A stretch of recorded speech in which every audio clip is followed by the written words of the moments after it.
and I finished my PhD 5 years ago.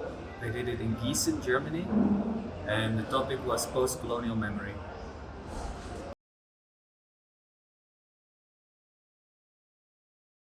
In the Netherlands, so the question of how do people in contemporary society remember the colonial past.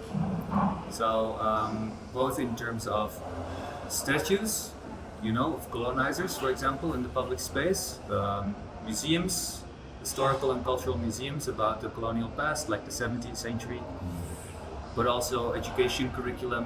What do children learn about the colonial past? And questions of how should people remember the colonial past. So in the Netherlands, for example, the Netherlands colonized what is now called Indonesia for 350 years. They colonized also Suriname and parts of the Caribbean. And for the longest time in the 20th century, and also still today to some extent, the Netherlands has a tendency to be proud of its colonial past, to see it as kind of like a glorious period where they, were very good at trading and merchandise and traveling the world and being dominant and powerful. And because the Netherlands is a country with a lot of citizens that have themselves a post-colonial past background, their ancestors were not colonizers but colonized, it becomes increasingly complicated for the country of the Netherlands to uphold this proud memory of the colonial past. There's more and more voices, decolonial activist voices, that call for a different way to remember the colonial past, less proud, more critical, understanding that it was not only a history of becoming rich and well-faring for the Netherlands, but it was also a history of slavery and of oppression, and in many cases of forced displacement of people. And this is one of those examples where how does Dutch society remember this history? They don't really think about this. And in Dutch schools, they kind of focus on the Second World War. They don't focus much on the colonial era, or the end of the colonial era that happened also in the 1940s, because in the case of the Second World War, the Dutch were victims of Nazi Germany. In the case of the colonial wars, the Dutch were perpetrators, and that's not comfortable to remember. So they try to remember only the parts where they were innocent or victims, and not so much the parts where they were perpetrators.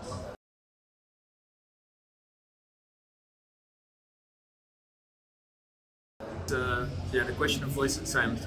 Well, so because a lot of the work that I do is about and with activists. The question of activism is often who has a voice, and who is silenced. So in the general activist paradigm, not only decolonial activism, but all kinds of activism, it's always about raising your voices and breaking the silence, and this is common. And voice is kind of a tool for empowerment. The moment we start to speak up for ourselves, we become empowered, slowly but certainly. Silence is then the opposite. It means bad. If you are silent as a community, you have no voice, nobody recognizes you, and you're still oppressed. And this is, often true. And many voices need to be raised, many silences need to be broken.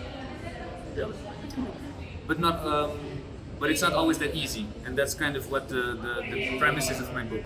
In case of the Netherlands, and it's the type of work that I do, or the ideas I have about voice and silence, is specific to particular context. For example, the context of the Netherlands, which is a country that used to be the colonizer.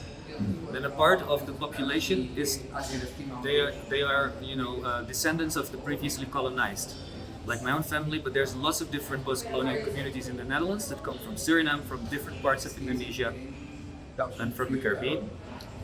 And when it comes to raising your voice, we have to keep in mind a few things.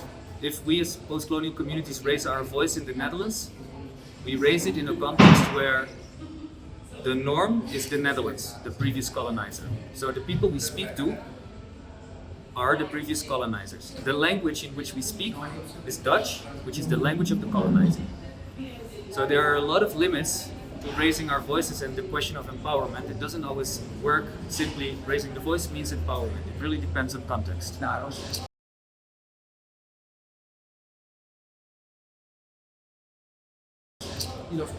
So this is just voice. Silence comes later. And for my PhD, which became the book, I've analyzed a few cases in which voice does not empower. Just kind of as a counter example. I'm not saying that voice never empowers, but I'm saying there's cases where voice actually does not empower. But there's a statue of Jan Pieterszoon Koen, is his name.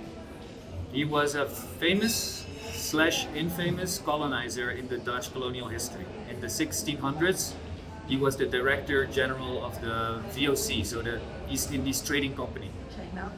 And he is famous because he started the spice monopoly, as it's called. The Dutch had a trading monopoly on spices, nutmeg, clove, and they got it from the Indonesian territory. And Jan Pieterszoon Koen was the guy who started this monopoly. So he made the Netherlands very rich, and this is why the 17th century, we still refer to it in history as the Golden Age. Many decolonial activists criticize this because in this Golden Age, it was also the age of slavery and of oppression and of horrible, horrible violence, and of theft of natural resources, and of burning down of territory, burning down of plantations to create scarcity. So whether or not it's golden really depends on perspective. But also, the way in which Koen, Jan Pieterszoon Koen, national hero in the Netherlands, he has the statue, how he created this monopoly on spices was that he went to the Banda Islands in the center of Maluku province, and he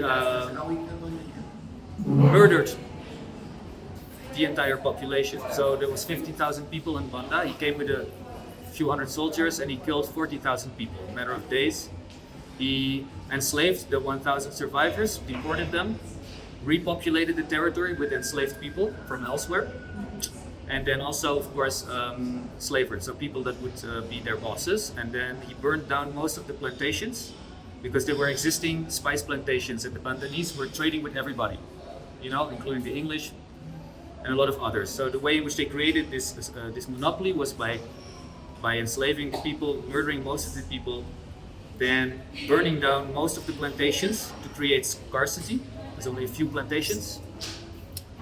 And then putting the enslaved people to work on the plantations that were not burned down. And then only the Dutch, they could only trade with the Dutch. So this, if you tell the history this way, it's not so glorious, it's not something to be proud of. And then to have a really gigantic statue of this man in the city of his birth, Horen, in the north of the Netherlands, it suddenly doesn't feel right. So many people of post-colonial descent, they would say this statue is actually bad, and it's something that we find an insult to the memory of our people, because this is a mass murderer. And he killed 40,000 people, we would say, and it's almost the full population of a territory, so we could even call it a form of genocide. So, there have been critical voices, there we go, speaking up against this statue, saying the statue should be removed. And the municipality of Hoorn, and I've written about this, has been very good at incorporating those voices and neutralizing them in such a way that it seems as if the voices have been empowering and the municipality has listened to them. So there is a specific case in 2011 when the statue was knocked down accidentally, not by activists. It was after the annual party, the fair on the square, and they were cleaning up the mess, and then a train truck hit the statue accidentally and it fell off the pedestal. And it cost a lot of money to renovate it again, put it back on its pedestal. And activists were saying, now that the statue is already fallen, just put it into a museum or something. It's already off the pedestal, we don't have to think about it. Instead of putting it back, which costs a lot of money, just put it somewhere else, in a museum, for example, for the same amount of money. And the municipality did not listen. They were talking about it for a long time, and then they put the statue back on the pedestal in the square, and they wrote a new information board that says, some people think that this man does not deserve a statue. And this is, their voice has now been included in the official discourse. The people that disagree that this man deserves a statue, it has now been said honestly, the man does not deserve a statue according to some people. To me, this is an example of how voice, it doesn't work per se. In this case, the voice is included into the discourse, but what it does is neutralize the conflict. The people with the voice that say the statue should go, have been included into the discourse, but they have not been listened to.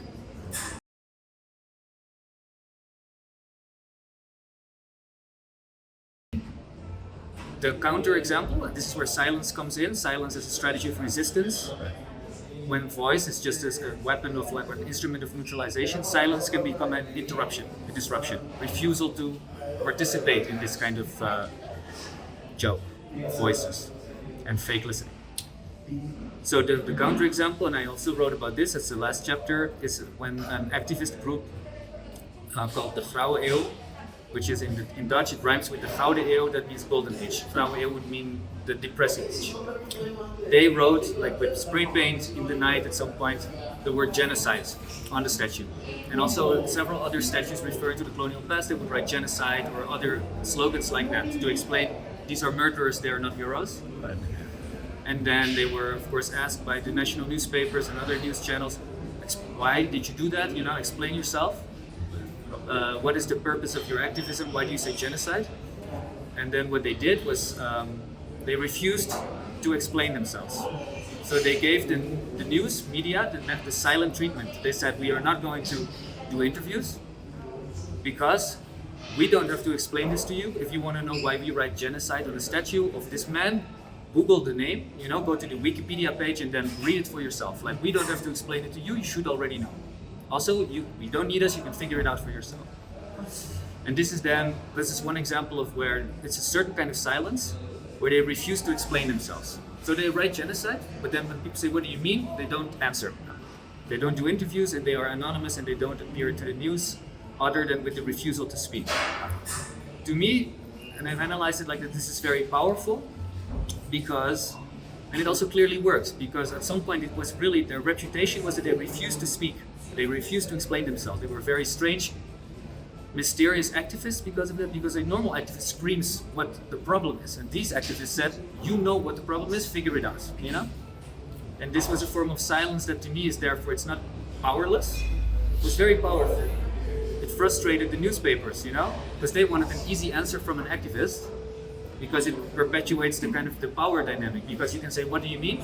The activist can explain himself, and then the newspaper can say, all right, but don't you think this or that? So kind of like the power is in the hand of the listener. And in this case, the activist said, we're not going to explain it, you should be smart enough to understand this for yourself. And every time they didn't want to speak, there would be newspaper articles about this silence, where the newspaper would say, we tried to reach out to the activists, they refused to speak to us. And it created a momentum where these activists became very mysterious, secretive, you know, and powerful. Everybody was talking about them for a while in this period of time, of 2016, 17, 18, you know?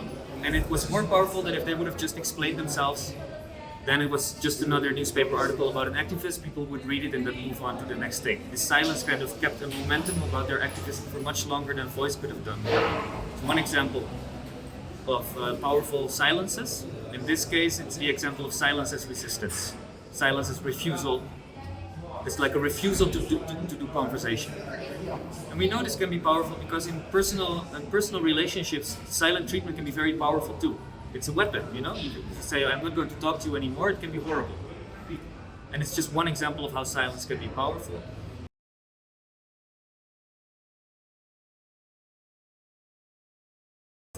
In my current project, I have a research project that started last year and it lasts until 2028. It's funded by the Dutch Research Council, the WO.